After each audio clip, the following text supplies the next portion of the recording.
Kejriwal 2011లో India against corruption ఉద్యమంతో లైమ్లైట్లోకి వచ్చిన వ్యక్తి ఆయన ఇప్పుడు అదే కరప్షన్ ఆరోపణలతో పదవి నుంచి తప్పుకోవాల్సిన పరిస్థితి వచ్చింది. కేజ్రీవాల్కు ఆ పరిస్థితులు ఎందుకు వచ్చాయి?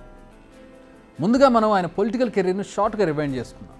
2012లో ఆమ్ ఆద్మీ పార్టీ స్థాపించిన అరవింద్ కేజ్రీవాల్ డిసెంబర్ 28, 2013లో ఢిల్లీ సీఎంగా మొదటిసారి ప్రమాణ స్వీకారం చేశారు. ఆ తర్వాత 2020లో మళ్ళీ రెండోసారి కేజ్రీవాల్ సీఎం బాధ్యతలు చేపట్టారు. కేజ్రీవాల్ తొలి టర్మ్ అంతా సాఫీగానే జరిగింది. రెండో టర్మ్ నుంచి అసలు సిస్సలు మ్యాచ్లను మనం చూస్తున్నాం. రీసెంట్గా చూసాం, బెయిల్పై జైలు నుంచి విడుదలైన కేజ్రీవాల్ ఆల్ ఆఫ్ సడన్గా తన సీఎం పదవికి ఎందుకు రాజీనామా చేస్తానని ప్రకటించారు. ఇంతకీ కేజ్రీవాల్ క్రేజీ ప్లాన్స్ ఏంటి?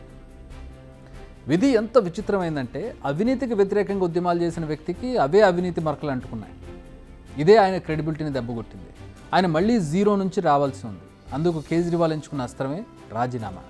వాస్తవానికి కేజ్రీవాల్ ముందు రెండు ఆప్షన్స్ ఉన్నాయి. ఒకటి, ప్రభుత్వాన్ని రద్దు చేసి ఎన్నికలకు వెళ్ళడం, లేదా సీఎం పదవికి రాజీనామా చేసి మరొకరిని ఆ కుర్చీపై కూర్చోబెట్టడం. ఢిల్లీ ప్రభుత్వ కాలపరిమితి 2025 ఫిబ్రవరి వరకు ఉంది. కేజ్రీవాల్ ప్రభుత్వాన్ని రద్దు చేసి నవంబర్లో మహారాష్ట్ర, జార్ఖండ్తో కలిసి ఎన్నికలకు వెళ్లాలని చూస్తున్నారు. ఒకవేళ ఎన్నికల సంఘం ఆ రాష్ట్రాలతో కలిసి ఎన్నికలు నిర్వహించకపోతే అప్పటి వరకు మరొకరు సీఎంగా ఉంటారు. తనపై వచ్చిన అవినీతి మరకలను వదిలించుకోవాలని కేజ్రీవాల్ చాలా ప్రయత్నం చేస్తున్నారు. అందులో భాగంగానే ఈ స్టంట్స్ అని విశ్లేషకులు చెప్తున్నారు. సీఎం పదవికి రాజీనామా చేయడం వల్ల కొన్ని ప్లస్లు అయితే కేజ్రీవాల్కు ఉండనున్నాయి. అవేంటో ఇప్పుడు చూద్దాం. ముందుగా మనం శీష్ మహల్ గురించి మాట్లాడుకోవాలి. సీఎం పదవికి రాజీనామా చేసిన తర్వాత కేజ్రీవాల్ తన అధికారిక నివాసం శీష్ మహల్ ఖాళీ చేయాలి. ఆ ఇంటిపైన ఇప్పుడు పెద్ద వివాదం నడుస్తోంది. ఆ ఇంట్లో సీఎం కేజ్రీవాల్ 45 కోట్లతో రెనోవేషన్ పనులు చేయించినట్టుగా ఆరోపణలు ఎదుర్కొన్నారు. ఖరీదైన ఫర్నిచర్ను ఏర్పాటు చేసుకున్నారని బీజేపీ ఆరోపించింది. ఈ ఇష్యూలో ఇప్పటికే ఎంక్వైరీ కూడా నడుస్తోంది. 3 ఇంజనీర్లు ఇదే కేసులో సస్పెండ్ కూడా అయ్యారు. సీఎం పదవికి రాజీనామాతో ఈ ఇంటిని సీఎం వదులుకుంటారు. ఇక సుప్రీంకోర్టు బెయిల్ సందర్భంగా కేజ్రీవాల్కు కొన్ని ఆంక్షలు విధించింది. అందులో ఒకటి, సచివాలయానికి వెళ్ళకూడదు, ఫైల్స్పై స్వతహాగా సంతకాలు చేయకూడదు.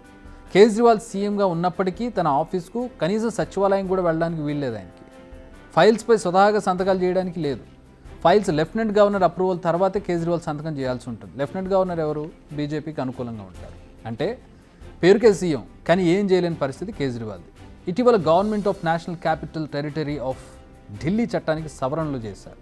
దాంతో లెఫ్టినెంట్ గవర్నర్కు మరిన్ని విశేష అధికారాలు ఇచ్చినట్టు అయింది.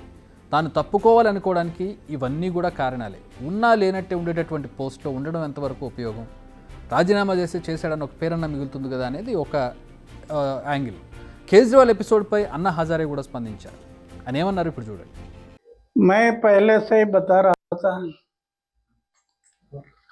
राजनीति में नहीं जाना, समाज की सेवा करो, बहुत बड़ा आदमी बन जाएगा। कई साल हम लोग साथ में थे, उस टाइम बार बार मैं कह रहा था कि राजनीति में नहीं जाना, समाज सेवा ये अपने जीवन में आनंद देती है, आनंद में डूबे रह रहा हूँ।